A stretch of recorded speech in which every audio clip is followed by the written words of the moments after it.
Hey guys, we are back.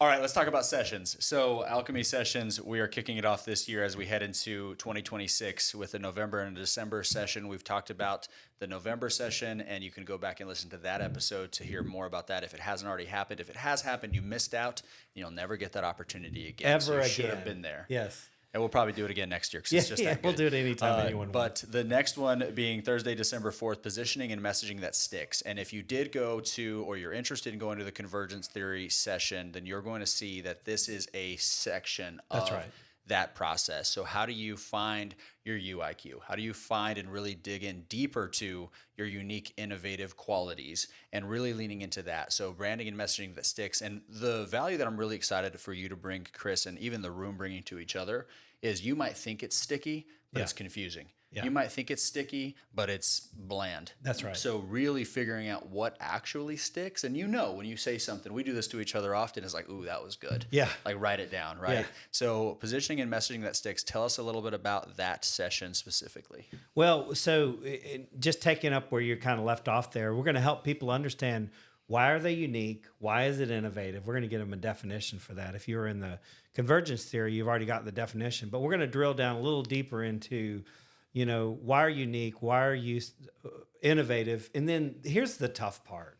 The part that I don't really actually want to talk about is how do you kind of get your ego out of it? But the thing is this, I don't want you to eliminate your ego. I just need you to set it aside so you can listen. So unfortunately, we're going to talk a lot about listening.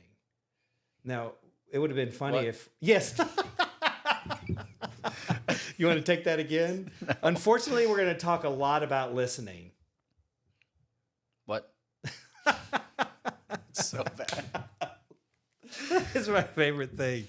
And we're going to talk about listening through the customer, not specifically what they're saying, but what they really mean. And that's going to take into your wisdom and experience to help kind of help refine what the customer really needs. And then we're going to drill into why are you unique? Why are you innovative? Using the definition.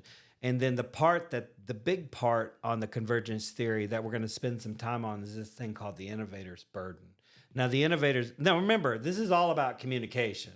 So the innovator's burden basically says that if you're truly innovative, one, people have no idea what you're doing, and two, they're terrified of you. And like I said, that scales. What I mean by that is the more innovative you are, the less they understand what you do. So the innovator's burden is going to help people understand, well, what is it currently that their customers are doing today? What are the future possibilities and why it's important? And then based on those two things, future possibilities and why it's important, we're going to help you craft your messaging. And so kind of in the blocking and tackling, I don't know if we can use a sports analogy here, sure. But in the execution and kind of like the tangible takeaways that people are going to have is that we're going to help you get a really good elevator pitch. I am a huge fan, and it is my life's goal to eliminate terrible elevator pitches because I have to sit through them and they're just awful. So we're going to talk about what it means to create, and we're going to have them craft and create the really good elevator pitch. And then secondly, we're going to talk about the dynamics and the psychology of presenting and pitching so the customer can understand. The core principle here in the communication, the effective communication that really wins, is if a customer can't understand what you're doing. See, customers don't say, hey, Keanu, thanks for that presentation. I have no idea what you're talking about. Mm-mm. They say, and by the way, this is a key indicator that you need some help with your presenting. They say, that's great. We don't have the budget for it. Oh, by the way, we have other projects that are ahead of this. I just don't like you at all. I'd rather hear I don't like you at all. Yeah. Because then at least that's a real reason. Yeah. Like, fine, I can't fix that. Or it costs too much. Yeah.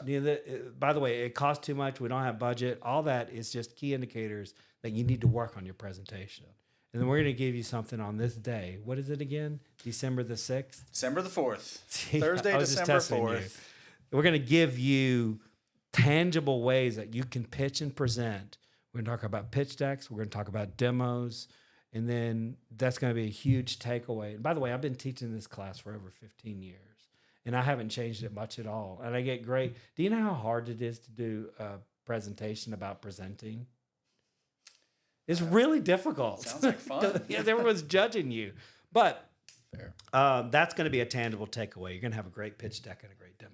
Absolutely. So what I love about this, and when we were talking about which sessions to kick it off with, is not only are you learning the messaging, but then also the delivery. So not only giving you the product for your product, but the delivery method as well. That's so right. This is how you get it across, because you might get the messaging and get the pitch, but then you aren't a great communicator. You aren't a great presenter. So it's that as well. And I really want to challenge you. If you feel like you're someone that is nervous about public speaking, and you're an entrepreneur or you're in business, then you don't have that luxury. You have to become a great communicator. And communicator doesn't necessarily mean thousands of people from a stage. It's communication or waving your hands or no, it's just the delivery. If you're talking to your team, to your staff, to your family, to that investor, to the customer, you need to be a communicator. That's what you're going to walk away with here. So I'm really excited about it. Also, the definitions of not only unique, innovative qualities as a whole, but unique, innovative, and qualities. And chances are you just have qualities right now, if that. And you don't know even how to identify and communicate them. So you'll walk away with all three. That's Thursday, December 4th, just in time for you to start planning your goals for the year. That's and that might be a little bit of a tease. Let's call that, let's January, call that a teaser. A little bit of a teaser for what we'll kick off for sessions in January. But go and get your tickets for Sessions, Alchemy Sessions. Again, 30 years of entrepreneurial experience. I mean, he just built $1 billion business. If that doesn't entice you, he knows what he's talking about. He's done it. And I'm grateful to be in the position now of someone who is building and being able to learn. So I promise you'll get a ton of value from this. Tickets are $100 per. The room is limited to 24 people because this is meant to be hands-on. It's about learning about your business, not just hearing about what Chris has done or what we think, but us getting to know more about you and getting hands-on with you. So reserve your seat, and we'll see you at Alchemy Sessions. Cut. Perfect. I'm excited, man.